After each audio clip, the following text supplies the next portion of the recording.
Noor.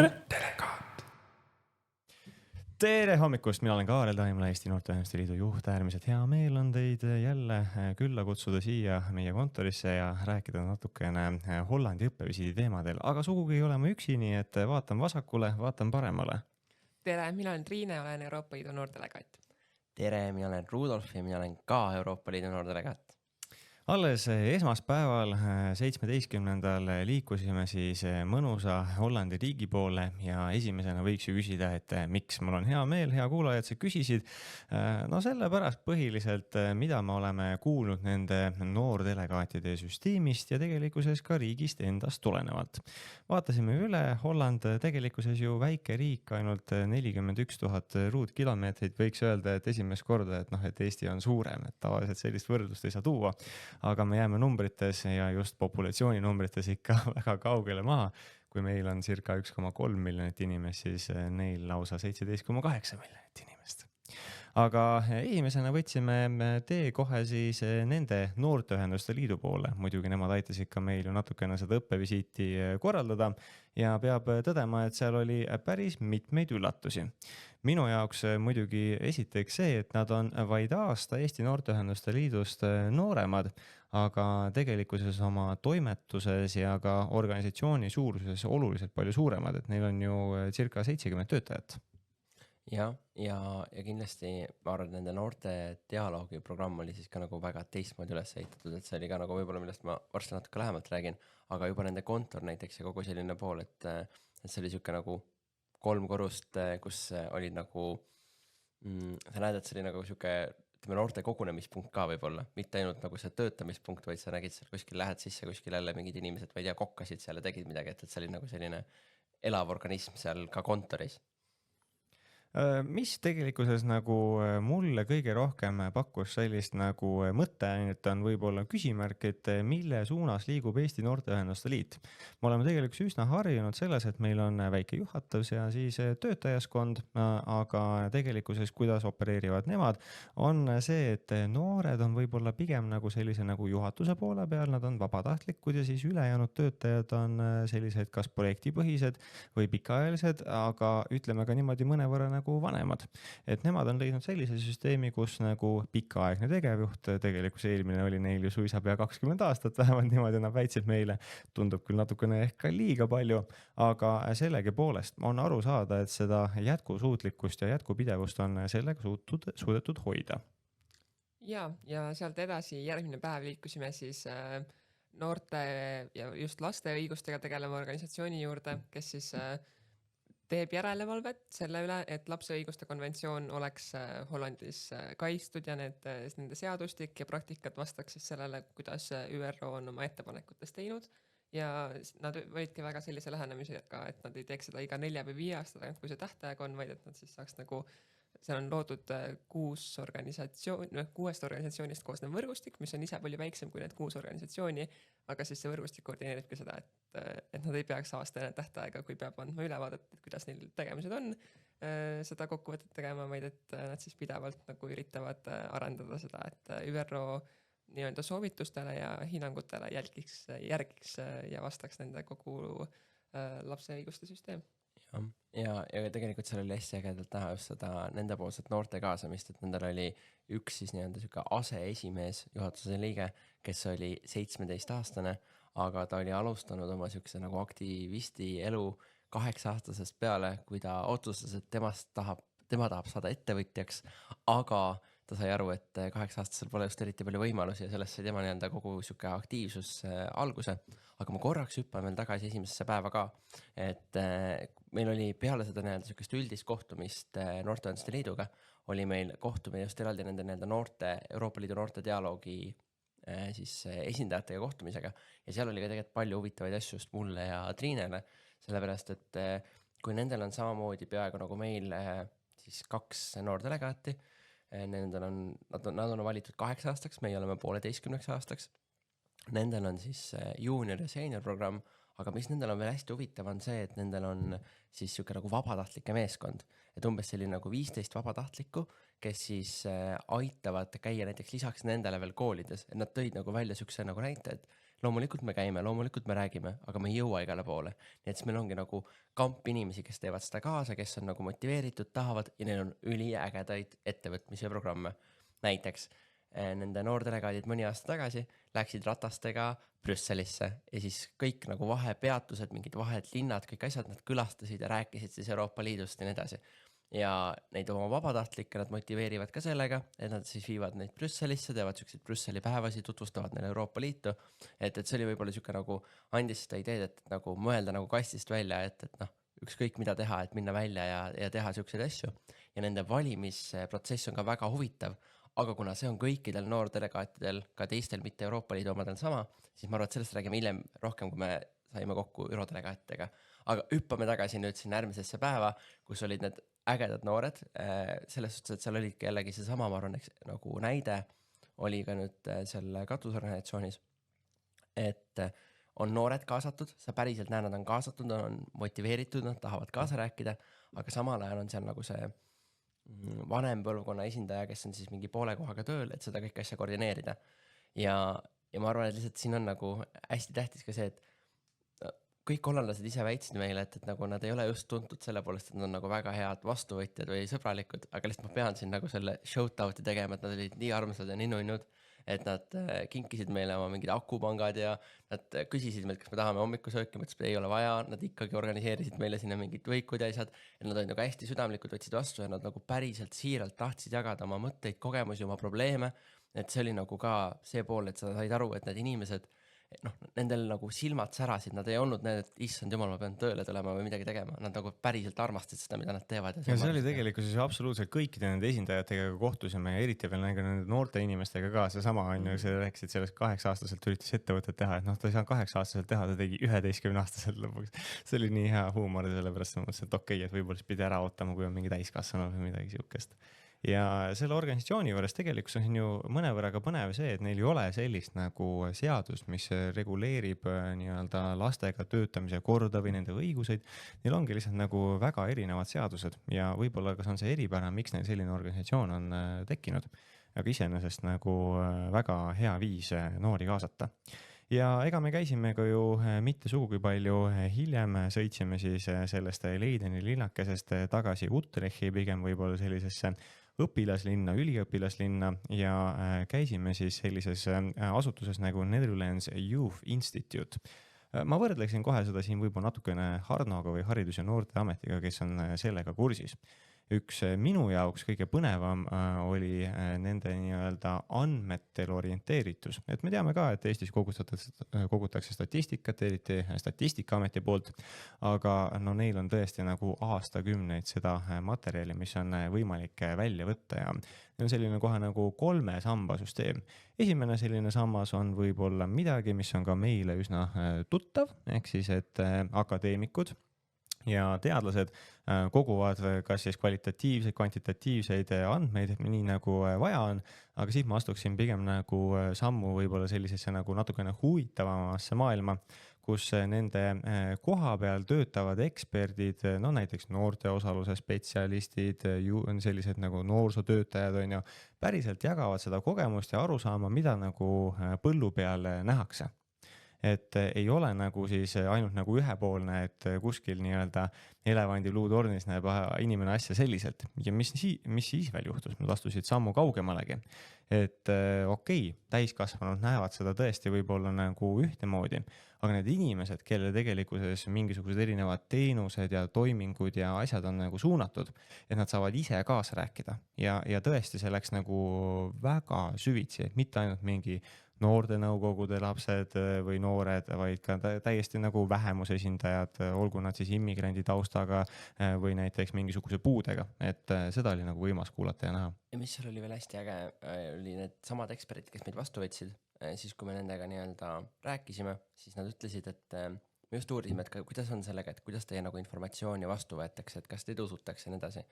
Ja ma arvan, et see on nagu siuke hea mõte nende nagu organisatsiooni poole pealt, et see ekspert, kes meiega rääkis, ütleski, et kui ta eelnevalt oli töötanud mingis sükses väikseses nii-öelda kollektiivis, väikses kohas, kui ta käis ekspertidega rääkimas või käis kuskil mingit oma sisendit jagamas, siis teda nagu ikkagi päris tõsiselt ei kuulatud, aga ta ütles, et ta lihtsalt tajus selle ära, et kui ta sinna tööle läks ja kui ta kuhugile koosolekule läks või kuhugile ministeeriumi või kellegagi rääkima, siis koheselt teda võeti teistmoodi, et see nagu organisatsioon on nii tuntud, et keegi isegi ei kahtle nende nagu selles pädevuses ja kõik kuulavad neid.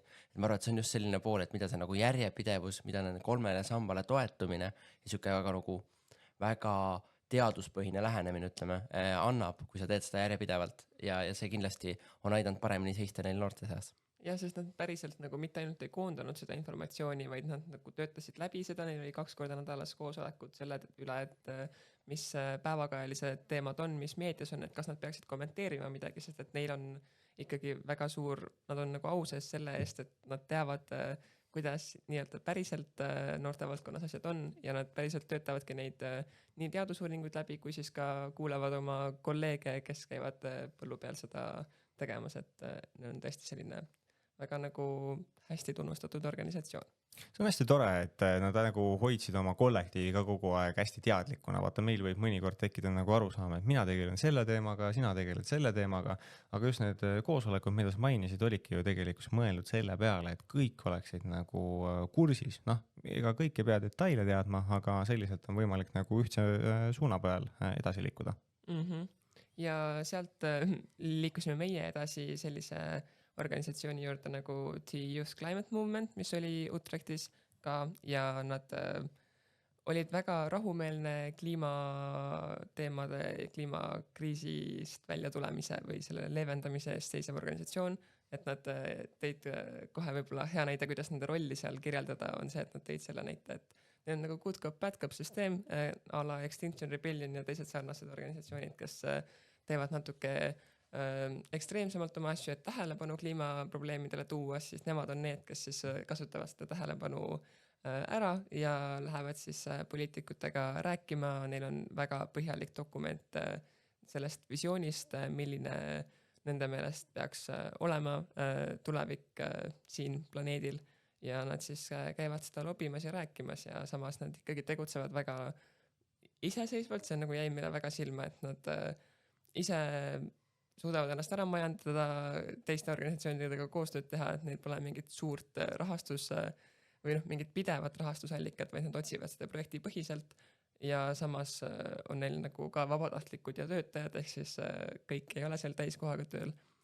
Aga jah, see point, et nad nagu suudavad ennast ise ära elatada, näiteks COP-ile kliimakonverentsile siis vähemalt 5 inimest saata iga kord, mis on nagu väga suur asi Eestist kindlasti. Mega inspireeriv, just nagu see, et sa ei jää ootama, et keegi annab sulle mingisuguse piletid või kutsub, et väga lahe, et Eestis võetakse kliimanoordelegaat nagu kaasa ja me oleme selle süsteemi loonud, aga nemad nagu aktiivselt lähevad otsima neid pileteid ja ega see ei tähenda siis seda, et kui sa selle pileti saad, et see tagaks sulle nagu mingisuguse tasuta sõidu sinna, absoluutselt mitte. Et nemad pidid ikkagi nagu väga korralikult seda raha ja just nagu erasektorist ja nagu projektide kambel nagu kaasa ajama, on ju. Et sellega nad said edakut hakkama ju. Ja siin ka kindlasti see, et see on natukene nii-öelda võib-olla huvitav võib-olla lihtsalt kuulajale ka teada, et nad jah, saavad 5 piletit, aga nad iga kord püüavad 10. Et see on ka, et nad ütlevad, et nad keskmiselt saavad 5 ja üks organisatsiooni poolt on veel minu arvates oli väga äge ja inspireeriv, et neil oli nagu sihuke, neil tekkis nagu organisatsiooni sisse nagu sihuke liikmeühendus, keda huvitas rohkem rahvusvahelised teemad, et nagu rahvusvaheliselt roheteemadel rääkida ja tegelikult see kasvas neist välja täiesti eraldi organisatsiooniks ja täna ta nii-öelda siis koondabki analoogseid organisatsioone üle Euroopa, ehk siis kuidas see nagu noorteorganisatsioon saab kasvada ja areneda niimoodi, et sealt võib kasvada välja veel suurem organisatsioon. Ja oma 2 kopi peased nad annavad siiamaani neile, kuna nad selleks, et saada kopile üldse, sa pead olema vähemalt 5 aastat tegutsenud organisatsioon näiteks. No vot, nüüd me oleme juba enam-vähem siin 2 päeva saanud teiega ära käia. Tegelikult oleme hüpanud nii Amsterdami, Utrechi kui Leideni vahet. Ja järgmiseks tuleb välja, et me oleme kolmapäevas ja sõidame Svolli. Nii, ja Svollis me siis jõudsime organisatsiooni juurde, kes koondab endas 22 lastekodu kõrval olevat loodud noorte nõukogu. Ehk siis ma nüüd natuke räägin laiemalt lahti seda, mis seal üldse toimub. Ehk siis seal on väga, ütleme siis, erasektori põhiline kogu lastekodude süsteem. Ja siis lastekodude juurde tehakse niisugused noortenõukogud, mis siis koosnevad nendest noortest, kes seal lastekodus elavad ja kes tahavad siis kaasa rääkida ja nii-öelda nende noorte elu paremaks teha, kes on siis sinna mingite põhjuste pärast sattunud. Ja nüüd see organisatsioon, kellega me kohtusime, mis nende täpne... The Youth Welfare Council. Jah, The Youth Welfare Council on nüüd siis nende katusorganisatsioon, kes koondab kõiki neid 22 noorte nõukogu, nende esindajaid. See on siis ka, ütleme, väga äge oli see, et tegelikult kui me nagu seal rääkisime, meil oli päris pikk kohtumine nendega, kohe lähen natuke sisse, mida nad jagasid ka, aga minu jaoks nad tegelikult nagu ikka olid väga täiskasvanulikud. Ja siis pärast, kui me nagu lõpuks kokku tõmbasime, siis ma sain tanda 16-17 aastat. Et see oli ka nagu, ütleme, ma saan aru, seal on ka see background on neil olnud keeruline, seal on nagu olnud keerulised hetki, mida nad on pidanud üle tulema ja nad on võtnud selle esindusrolli ja nii edasi, aga sa näed need nagu need päris noored, need, kes ongi nagu seal ise selles, ütleme seal keskes elavad, nad ongi võtnud oma selle, et ei, me seisame enda eest, me seisame oma nii-öelda kaaslaste eest ja nad on väga nagu tugeva organisatsiooni ehitanud. Ja seal on siis ka juures taaskord nii nagu nendest eelnevates organisatsioonides siis üks siuke, ütleme võib-olla vanem inimene, kes on poole kohaga neid koordineerib, aitab, juhendab. Ja nad olid näiteks loonud ühe üliägeda lauamängu, mida meil lasti ka nendega koos mängida, mis oli selline, et kuidas põhimõtteliselt saada noored rääkima ka probleemidest ja kuidas saada nad lahendusi välja pakkuma. Et sa mängid nagu lauamängu, aga seal tekkisidki nagu siuksed kohad, kus sa pidid nagu hakkama arutama mingi ühiskonna kriitilistel teemadel ja asjadel ja seal oli nagu põhimõtteliselt ka üks viis, kuidas sisendit korjata. Et see oli nagu minu jaoks ka väga inspireeriv. Ja jällegi selline kuulda neid erinevusi, kuidas ütleme siis on siuksed täiesti kinnised lastekodud, kus siis ei saa põhimõtteliselt üldse väljas käia ja siis on nii-öelda need lahtised, kuidas seal on erinevad probleemid ja head küljed seal, kuidas seal näiteks mõned inimesed, lapsed näiteks lähevadki kuhugile sinna lastekodusse, mitte üldse sellepärast, et tal on vanematega probleeme, vaid tal on näiteks mingi armudraama ja keegi ei jätka ta järgi, et see oli nagu väga huvitav kuulda siukseid nagu mingeid probleeme ja kuidas nad siis nagu väga teadlikult tegelevad nendega, et ma arvan, et see põhiline sõnum on see, et me olime nagu, et vau, et neil on nagu nii põhjalik struktuur, neil on, kuidas neid noori kaasata, et see oli võib-olla siuke asi, midagi sealt kaasa võtta ja õppida, et nad on tõesti jõudnud selle riskgrupi noorteni, nad on suutnud neid kaasata ja see nii-öelda struktuur areneb ja kasvab. Ja see oli väga nagu mainitud, siis nad olid, erasektor pakkus seda lastekodu teenust, nad olid enamasti regioonipõhised, ehk siis nagu ühes regioonis oli üks noorte nõukogu, kus siis omakorda valiti sinna suuremasse üleriigilisse nõukogusse noored, et neil on selles mõttes ka noorte osaluse karjäärimudel seal olemas, et see oli päris huvitav, aga kogu see lastekodusüsteem, et ta oli ka selline, et pigem ikkagi võis ka vabatahtlikult ennast ise sinna üles anda või lapsevanemad ise siis tegid selle otsuse, et nad saadavad oma lapse nende terminites siis youth carry, et ta ei ole võib-olla päris identne Eesti süsteemiga. Ja see on üldse nagu vapustav, kuidas nad suudavad kokku tuua kõikide nende erinevate regioonide esindajad, et neil oli ju täiesti tegelikkuses selline nagu üleriigiline päev, kus tuli üle 100 noore kokku, kus nad said omavahel siis arutada ja teha nagu ettepanekuid ja nad konkreetselt rääkisid, mida nad siis nagu soovivad muutustena näha. Et näiteks meie jaoks on ju väga veider, võib-olla ka kuulaja jaoks, et mis mõttes suletud nagu lastekodud või et mida see tähendab. Eks meil oli ka korraks väike nagu küsimärk ees, aga seal on ka pigem võib-olla tegemist nagu turvalisusega, et nii laste turvalisusega kui ka nendega või nii-öelda vaba maailma nii-öelda kodanikel, kes saavad rahulikult ringi käia, et paratamatult on ka mõned inimesed mõnele nagu ohtlikud, eks. Aga ikkagi nad hoolivad, olenemata sellest, et nad ise on nagu võib-olla teistsuguse taustaga, et nemad saaksid vääriliku näiteks hariduse.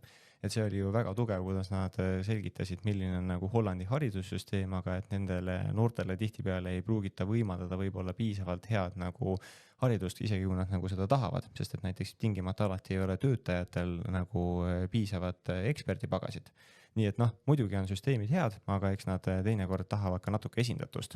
Ise võtaksin võib-olla siit kiiresti sellise väikese nagu mõttekäigu veel, et need vabatahtlikud, kellest te rääkisite, aga päris uskumatu, ei ole päris tavaline vabatahtlik, see nende vabatahtlik, eks ole? Nad rääkisid pidevalt, et ta on lepinguga meil, et ta on vabatahtliku lepinguga. Ja siis me mõtlesime, et et okei, väga tore, et te lepingu teete, aga vabatahtlik töö. Ja siis lõpuks üks organisatsioon mainis, et see vabatahtliku palk on praegu mingi 5.60 või midagi sellist.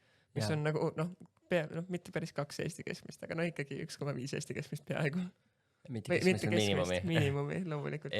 Aga võib-olla ütleme, mis ma just tegelikult enne, kui te praegu selle teemani läksid, tahtsin öelda, aga see on, ma arvan, mõnes mõttes ka sellega seotud. Need samad noored seal ütlesidki näiteks seda, et nad kord aastas teevad selle suure ürituse, millest Kaarel mainis, kui kõik tulevad kokku, aga nad ütlesidki näiteks nende see ülesanne on teha sellest päev, mis läheks neile elu lõpuni meelde, et see oleks nagu et seal on see tugev pool, aga seal on see nagu ka pool, millega nad loovad seda väärtust. Ja nad väga rääkisid, et kuidas need konkursid ja nad nagu väga proovivad aru saada, et need inimesed ei oleks ainult raha pärast kaasatud, aga lihtsalt, et see raha on seal olemas, et nad saavad nagu mingit benefits, et see oli tõesti nagu meie jaoks väga šokeeriv, aga nende jaoks on siis vabatahtlik töö see, kus sa saad mingit sellist palka. Ja mida veel võiks nüüd teile nii-öelda ette tuua on ehk siis ametiühinguid ja just ametiühingute sellised nagu noorte esindused. Me saime kohtuda 2 organisatsiooniga sootuks erinevates kontekstides. Esimene siis oli natukene väiksem ametiühing CNV, seal oli circa 400 000 inimest. Natuke väiksem. Jah, natukene väiksem tõepoolest pani ka meid natukene muigama. Teine ju nii-öelda, kuidas ma ütlen, alternatiivne organisatsioon kutsus neid suisa pisikeseks, kuigi neil endal, ehk siis FNV-l on nagu miljon, et eks neil ole seal sõbralik konkurents ka selline. Aga see CNV, see natukene väiksem, siis olevat justkui nagu natukene nagu kristliku taustaga või pigem täpsustan väärtustega. Ehk siis mitte ei ole seal nagu usuga niivõrd palju tegemist, kuivõrd lihtsalt see, mille eest võib-olla siis kristlane traditsioonilisemalt seisaks. Ja FNV natukene siis vähemalt anti meile märku selline pigem vasakpoolne ja veel enam nagu kollektivismi poole vaatav, kuigi üleüldiselt nad ju mõlemad rääkisid sellest, et rohkem peaks inimesed olema käe kõrval ja ikkagi üksteisele abiks, pigem kui ainult iseenda eest väljas, sest et vastasel juhul töötajate õigused nagu ju kannatavad. Ja ma arvan, et minu jaoks võib-olla suur teema on alati nagu diskrimineerimine, et kui me diskrimineerime mingit punkti, mingit ühiskonnagruppi millegi põhjal ja tegelikult, mida me seal märkasime, mis on tegelikult, ma ütleks, ma julgen öelda Eestis palju parem ja mille eest praegu siis ka seal nemad seisid, on siis noorte miinimumpalk. Võib-olla, mis asi see on? Eestis on üks ühine miinimumpalk. Seal ei ole. Kui sa oled alla 21 aastane, siis sul on väiksem miinimumpalk, mis tähendab seda, et sind võetakse tööle ja kui sa 21 saad, siis sind lastakse lahti, sest sa oled liiga vana. Nii et ma tahaks loota mitte alati, aga ühesõnaga nad natukene huumoriga meile ütlesid niimoodi, et kahjuks just nagu teenindussektoris paratamatult nii nagu Rudolf ütleb, nii on ka, et nad päris ei lase sind lahti, vaid nad lihtsalt söövad su välja viimase poole aasta jooksul. Aga see ei pea olema ka teenindussektor, et kui meil oli just see esimese ametiühinga kohtumine, siis sealne see töötaja rääkiski, et temal näiteks mingi onupoeg või keegi on 18-aastane, töötab kuskil autotöökojas, parandab autosi ja tema siis kuus saab palka 1000 eurot kätte, mis on siis nagu sealsete miinimumpalkade kõikide jaoks täiesti nagu vastuvõetamatu. Neil on praegu alles oli 1900, nüüd minust oli mingi 2050 see miinimumpalk nagu 21 pluss vanustele. Ja elamiskvaliteet on seal ikkagi hoopis teine, et nagu seda 1000 Eestis ja Hollandis on natuke nagu keeruline võrrelda, eks ole. Aga no näiteks seal tõi sükse hea näite ka, et see sama kutt, kes töötab selle automehaanikuna, ta elab kuskil Amsterdamis, kõige soodsam korter, mille ta saaks rentida, oleks 900 eurot. Noh, kui ta 1000 eurot saab, on ju, et kuidas sa nüüd selle 100 euroga elad seal, on ju. Kõlab nagu Ameerika unelm, et lähe koha peal, hakkad tööd tegema, tegelikult kogu palk läheb nagu siis piltlikult öeldes elamise alla. Ja mis ma võib-olla siit tooksin veel välja on see, et nad ikka nagu päriselt tegelevad selle nimel, millest nad nagu räägivad. Me käisime ka siis pärast selle FNV sellisel nagu koosolekul, kus olime kokku leppinud, et toimub selline nagu protestiaktsioon, mida me mõnevõrra rohkem kõrvalt siis jälgisime.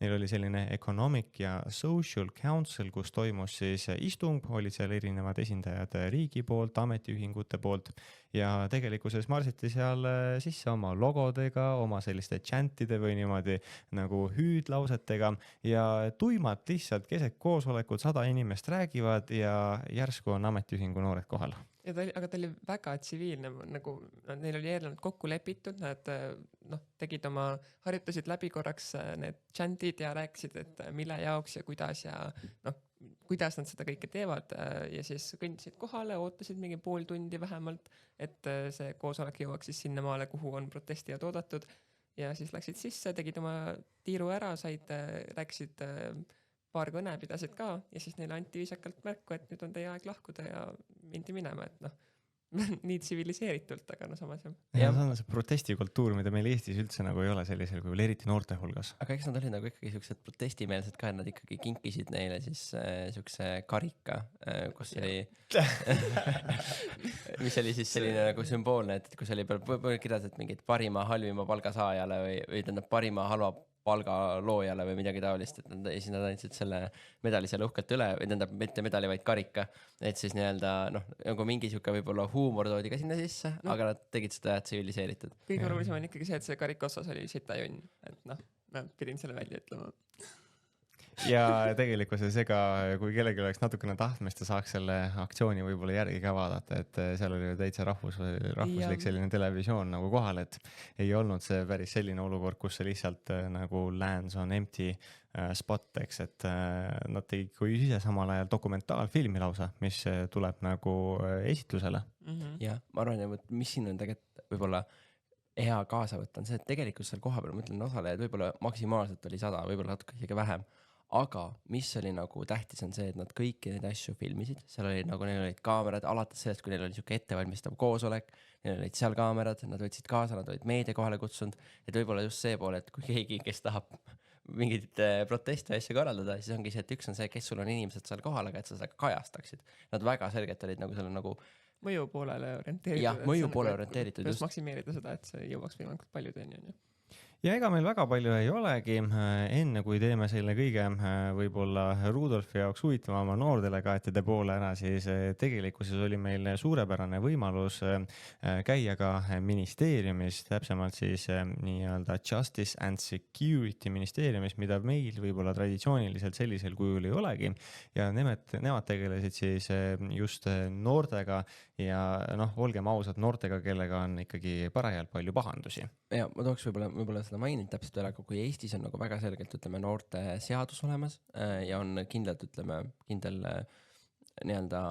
noorsooamet ja kõik asjad, kes nagu tegelevad kindlate asjadega, siis seal on see kõikide nagu seal on mitme erineva ministeeriumi vahel see ära tükeldatud ja siis sealne ministeerium, kus me käisime, siis tegelikult seal on ka 2 osakonda ja meie siis puutusime siis nagu sellega poolega kokku, kes tegelevad siis problemaatiliste noortega, kellega enam propülaktika ei aita, ehk siis nad on juba teinud mingit kuritegusid. See on kriminaalsüsteemi ikkagi juba jõudnud, et neil oli ka ennetustegevus seal majas mingi grupi koordineerida, aga nemad siis tegelesid nendega, kes on juba jõudnud kriminaalsüsteemi. Ja mis on huvitav Krimm koha pealt seal laiemalt on see, et kui Eestis kriminaalvastutus hakkab 14. eluaastast, siis teate, 14-aastane on liiga vana selle jaoks seal hakkab see 12. eluaastast. See oli kunagi olnud vist 10, aga siis nad said ka rahvusvaheliselt veits pähe selle eest ja panid 12 peale ja see isegi ei ole nagu poliitiline diskussioon, et seda tõsta, nad saavad iga aasta neid soovitusi rahvusvahelistelt organisatsioonidelt, nii Euroopa Liidult kui ÜRO-lt, et see ei ole päris kooskõlas meie rahvusvahelise nagu uskumusega, et 12-aastane peaks kriminaalvastutust kandma. Aga nad on nagu hästi fokusseeritud selliselt, et me võtame valdkonna põhiselt, vaata, muidu ikka seadusandlusega tekib natuke niimoodi, et et on puust ja punased, saavad kõik täpselt aru ja siis on nagu korras, nad väga usaldavad oma prokuröre, juriste, inimesi, kes tegelevad nende noortega ja nad rõhutasid, ma arvan umbes 20 korda, et nende eesmärk ei ole kedagi nagu karistada, et nad teavad ise väga hästi, et kui sa paned noore, kõige halvemas olukorras vanglasse või lihtsalt kinnipidamisasutusse, siis oht, et ta seal nagu õpib halbu kombeid juurde ja siis nii-öelda teeb mingisuguse jama pärast väljasaamist on nagu palju suurem. Ja 42% võrreldes siis sellega, kellega suudetakse suhtluse ja selle teel teha, siis seal oli see korduskuritegevus mingi 15 või 20% juures, 42% oli. Just, ja kuigi neil on need asutused, mida me Eestis võib-olla nagu igapäevaselt niimoodi ei mõtiskele, et tõesti suured sellised juvenile noorte vanglad ja ka sellised nagu, kuidas ma ütlen, asutused, kus on natukene nagu lihtsam süsteem, et nad ütlesid, Ja- et seal on ainult mingi kuni 8 inimest. ja 2 tüüpi, et ühte oligi 5 tükki oli selliseid nagu 8 inimesega grupimajasid, kus siis päeval on eesmärk see, et sa saad oma koolis käia, oma sõpradega aega veeta, aga õhtuks pead siis olema seal tagasi, et neid on siis ainult 40 noorele üle Hollandi ruumi, aga siis on ka sellised noortevanglad, kus päriselt on siis koolid sisse ehitatud, et see noor ikkagi käib seal samas vanglas koolis, kuna tal on ka kooli õigus haridusele ja on väga-väga kinnised asutused. aga mis on veel huvitav, on see, et esiteks need väiksed asutused, need 8 noort, kes ühes asutuses on, nende nagu profiile hinnatakse, et kas nad sobivad sinna kokku, Ja, nagu dünaamikasse, et ja. nad üksteist nagu alasti ei mõjutaks, ja nende suuremate asutustega on see, et esiteks seal seaduses teine nii-öelda sihuke probleemne koht rahvusvahelise õiguse mõttes, mida neile ette heidetakse, on see, et 16 kuni 18 aastaseid võib ka kohalda kui täiskasvanuid ja 22. no ütleme kuni 22-ni, see on vastupidi, kuna 22 on niikuinii täiskasvanu, aga see on nüüd see, et 18 kuni 22 on need, keda saab ka alaealisena käsitleda. Aga just kui 16 kuni 18 on see alaealiste grupp, mis on tegelikult selle rahvusvahelise õigusega vastuolus, et sa saad neid nagu päris vanglasse määrata. Aga nüüd, kuna selles nii-öelda siis noortevanglas võib olla siis näiteks 22-aastane, keda peetakse, ütleme, et tema arengutase või millegipärast öeldakse, et tema tegelikult ei ole veel päris nii-öelda küps, ta ei ole päris täisealine ja siis teda suunatakse sinna noortevanglasse. Ja siis on seal, nagu ütlesid, see ei ole küll tavaline, aga on olnud ka näiteks selliseid case'e, kus siis see inimene, kes sinna noortevanglasse satub, tegelikult käib näiteks ülikoolis juba ja siis ta nii-öelda, kuigi seal on väga sihuke personaliseeritud juba haridus neile, see on eraldi eksperdid nende jaoks, siis näiteks kõrgharidust nad ei suuda siis pakkuda, et see nagu probleem neil tekib. Aga just see pool, et tegelikult see vanusegrupp, need inimesed, kes seal on, see võib olla väga nagu erinev, väga lai ja näiteks seesama on nüüd ka sellega, et kui nüüd see 16-aastane määratakse, teeb mingi kuriteo ja öeldakse, et ta on piisavalt küps, siis teda saadakse ka saata päris vanglasse ja siis nad seal tegelikult kohe veel ka muigas ütlesid, et et seal on nagu noorte tiib, et see on nagu noorte see nii-öelda kong. Ja neil oli nagu nii kinnipidamisasutustes kui siis ka vanglates tõesti noorte kongid, siis nad kirjeldasid, et siis sul ongi nagu arestimaja ja siis seal üks kong on värviliste seinadega.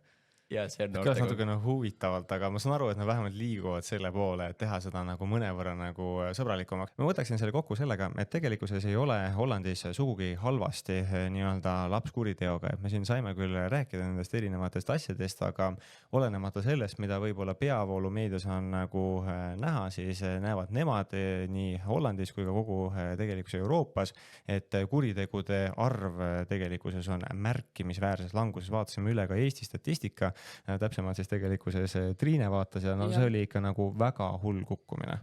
Kuritegevus oli üpriski stabiilne, aga just nagu väärtegude arv oli näiteks 2012 aastal mingi 21 000 ja eelmisel aastal 3000, et see on nagu 7-kordne vahe või langus. Ja seal ministeeriumis nad tegid nalja siis selle statistika peale, et et see on kindlasti kõik meie tehtud töö, et siis ma arvan, et siin me võime kohta, see on kohe näha, et noored on nüüd rohkem kaasatud, see on see ENL-i hea töö, et noorte osalus on kasvanud ja kohe on vähem kuritegevusi. Jah, nii et võib-olla ei tasu alati vaadata neid meediaväljaandeid ka selliselt, et kui midagi väga negatiivset näete, et see on nüüd see, mis on fakt ja kõik on nagu negatiivsuse poole teel. Nad tõid hea näite, et kui sul on aastas 12 nagu mingit rängemat kuritegu, siis see on iga kuu üks ja see kõlabki meedias väga palju, sa räägid nädal aega sellest ühest ja siis tundubki, et iga kuu toimub midagi, aga see on 12. Ja siis teine näide lihtsalt protsentuaalselt, et näiteks nad ütlevad, et kuigi praegusel hetkel neid uuringuid ei ole, et nad nagu meedias on näha, et on nii-öelda noorte seas kuritegevus kasvanud, praegu seal veel uuringuid ei ole, aga nad nüüd tõidki välja, et näiteks kuidas meedia seda mängib, on ütleme see, et kui eelmisel aastal näiteks oli 3 kuritegu ja järgmine aasta on 6, siis loomulikult see on paha, et see kasvas, aga see on 100% kasv ja kui nüüd meedia teeb artikli, et on 100% kasv noorte kuritegevuses, siis see ei anna võib-olla päris pilti edasi, kuigi see number on ju tegelikult korrektne. ja mis seal ikka, võtame siis kenasti kokku ka, oleme nüüd tõepoolest neljapäevas ja tegelikkuses oleme teiega olnud mõnda aega juba Haagis, nii-öelda ministeeriumi pool just seal samas ka oli, kusjuures nägime ju seda kuulsat kohut ka. Aga kuidas meil siis noordelegaadi valimine ja täpselt ÜRO noordelegaadi valimine käis, sest et mul võttis küll natukene karbi ikka lahti. Kusjuures, kui nad näitasid meile seda lehte, siis Euroopa Liidu noordelegaadi valitakse täpselt samamoodi. See on täpselt sama konkurss, kus valitakse nii-öelda neid, ühesõnaga, et see on kõigile noordelegaatidele, mitte ainult ÜRO ehk siis omadele. ÜRO ja Euroopa Liit on neil nagu need kõik. Jah, me jätsime uhkema mulje, et kõik. Jah, aga no point selles, et see on 4 etappi. Esimene on avatud küsimustega küsimustik veebis, mille nad peavad vastama ja siis sealt valitakse, vahet ei ole, kas on 110 kandidaati või 15 kandidaati, valitakse umbes 10 välja, kellega siis peetakse intervjuusid. Intervjuudest valitakse välja, kas ta oli mingi 4 ja siis nad lähevad sinna. Igale mandaadile 4 siis. Jah, igale mandaadile 4, et neil on ÜRO omadel on siis 3 erinevat teemavaldkonda, pluss siis on Euroopa Liit. Ja mis nad seal 3. voorus tegid? See oli see council. Ja nüüd on niimoodi, et kuna siis seal ka seda nii-öelda noordelegaatide programmi siis haldab, koordineerib, viib läbi Noorteühenduste Liit, siis nad on teinud siukse huvitava asja, et on nagu siuke nõukogu, mille eest sa pead siis nii-öelda kaitsma oma ideid ja see koosneb siis nii Noorteühenduste Liidu esindajatest kui ka noorteühenduste ja liikmeorganisatsioonide siuksest kohtust, kus siis antakse põhimõtteliselt punkte ja hääli ja kus nad peavad siis ennast kaitsma ja esindama ja nii edasi. Ja see kõige viimane aasta nüüd on tõesti see, mis muutub nagu sellisesse kosmose teemasse, et viimased 2 kandidaati valitakse sealt välja ja saavad nad natukene ettevalmistamisaega, saavad raha, circa 200–300 eurot, olenevalt sellest. Ja see ettevalmistusaeg on tegelikult nagu nädalane kursus, koolitus, kus nad on koha peal. Et neil on nagu tuleb siuke nagu nädalane, need antakse raha, kõik asjad, aga see on nagu täitsa siuke nagu mitte, et sa üksi valmistad ette, vaid seal nagu päriselt nad siis hakkavad sind ette valmistama, aga milleks? No tõesti 7 päevaks. Nädal aega tummist andmist, et nad peavad nagu ikka konkreetselt tegema, ma ütleksin, valimiskampaania, et selles mõttes sotsiaalmeedias, tänavatel, kuhu iganes on võimalik minna ja kogu selle asja eesmärk on siis see, et sa pead saama rohkem hääli kui su vastaskandidaat. Aga seal ei ole ju mitte mingisugust polli, mingisugust jooksvat statistikat sellest, et kuidas su nii-öelda vastaskandidaadil läheb, nii et seal käib nagu mega heitlus algusest lõpuni. Ja kui te arvate, et sellega on nüüd asi läbi, et teete oma nagu valimiskampaania ära, ei. See valimiskampaania viib selline, et näiteks üks, kes tundis ennast mugavalt, et meiega oma seda lõplikku tulemust jagada, ta sai 2200 häält. Ja kuidas see 2200 häält tuli, lihtsalt ta oli iga päev tänavatel, ta võttis kutsus oma sõbrad kaasa, ta jagas mingid flyer'id. Tal oli kampaania tiim, kes käis temaga. Ja, nagu, et siis mäletan just, et kui me seda arvu kuulisime, siis oli see Kaarli reaktsioon oli, et palju õnne, et sa läksid Eesti Riigikogus. Ja meil on tõesti päris mitmeid saadikuid, kellel on tegelikkuses vähem hääli, nii et igati selline impressive tulemus. Ja kutsutakse siis kokku lõpuks kongress, et kus kohas need tulemused tehakse avalikuks või kas tehakse. Et sul on seal ees veel ministeeriumi esindajad, erinevad ametnikud, noorte esindajad, kes siis alguses kuulavad nii-öelda monoloogi või täpsemalt kõnet, mida sa pead pidama, see on siis circa 3 minutit ja pärast on võimalik esitada veel ka küsimusi. Ja mis kõige naljakam on see, et sulle pannakse hinne selle eest. Sa isegi ei tea, mis see hinne on tegelikult, teised teavad, on ju. Ja see on 50% kogu lõpptulemusest, nii et see on nagu siuke valimispidu, kus pooled hääled tulevad veel koha peal. Plus tegelikult see on ka tähtis, et nüüd sel hetkel, kui sa veel oma kõnesi teed, siis koha peal on hääletamine ka avatud. Ehk siis kui muidu oli hääletamine, siis seal on koha peal ka kohapeal hääletamine. Ehk siis tegelikult üks on see, et mis punktid sa žüriilt saad, aga koha peal sa pead mõnes mõttes ka mõtlema sellele, et kuidas sul nende, kuna seal on ikkagi mitusada pealtkuulajat, et ka nende hääli võib-olla endale siis veenda. Ja siis annab see kongress sulle hinde. Ja kas see hinde andmine, kas seal ei olnud see, et see on nagu noortest koosnev nii-öelda žürii, keda siis... See oli varasem, see oli see varasem kongress. Ja seal 3. tasemel on see, et seal on ministeeriumite ja nagu poliitikakujundajate esindajad, kes siis annavad nõu sellele noorte žüriile. Ehk siis, ja siis seal viimases on ka ministeeriumite esindajad, kuna neil on väga tihe kontakt ministeeriumitega. ja see kogu protsess, mis me läbi käisime, see nii-öelda need 4 vooru, see tegelikult võtab umbes 3-4 kuud nende inimeste ajast. Ehk siis nüüd kujuta ette, sa 4 kuud tagasi kandideerisid vabatahtlikule positsioonile ja sa oled käinud mingi 4 voorus, sa oled teinud nädal aega tänaval kampaaniat, seal on nagu kõigil on seal nagu sõbrad, kõik on kaasas, kõik on sinna nii pühendunud, et see on nagu noh, ma arvan, et kui nad seda kirjeldasid, siis mul tekkis küll täpselt siuke nagu, mul hakkas peas käima nagu millised valimispeod välja näevad, et ma kujutan ette, kuidas selle emotsioonid on väga kõrged või väga, väga all. Aga sul on 2 kandidaati, sul ei ole see, et said nii palju hääli või midagi muutub veel või keegi kuskilt tuleb ära. Ei, sul on lihtsalt nagu 2 kandidaati, sellele kohale, mida sina soovid. Ja siis sul ongi nagu kogu su sõpruskond ootab selle publikus ja siis sa kaotad nagu. Jah, nii et ega ma ei tea, kas asi on selles, et neil on palju inimesi või nad on lihtsalt nagu väga tublid ja väga agarad valima suurepärased inimesed, kes päriselt tahavad panustada. No igal juhul see paistis välja kõigist neist, et tõesti väga karismaatilised, väga teadlikud, targad inimesed, kes on näinud kõvasti vaeva, et sinna jõuda kindlasti on neil selline erk tulevik ees. No samamoodi tegelikult siis nii nagu ka meie Euroopa Liidu noordelegaatidel. Aga oleme siin päris pikalt jutustanud programmi osa, saame, ma arvan, siit ka vaikselt kokku võtta ja öelda teile aitäh kuulamast, aga tuleme, ma arvan, juba varsti tagasi, on meil siin mitmeid teemasid veel, millest rääkida. Nii et olge tublid ja okei, tšau! Aitäh, tšau!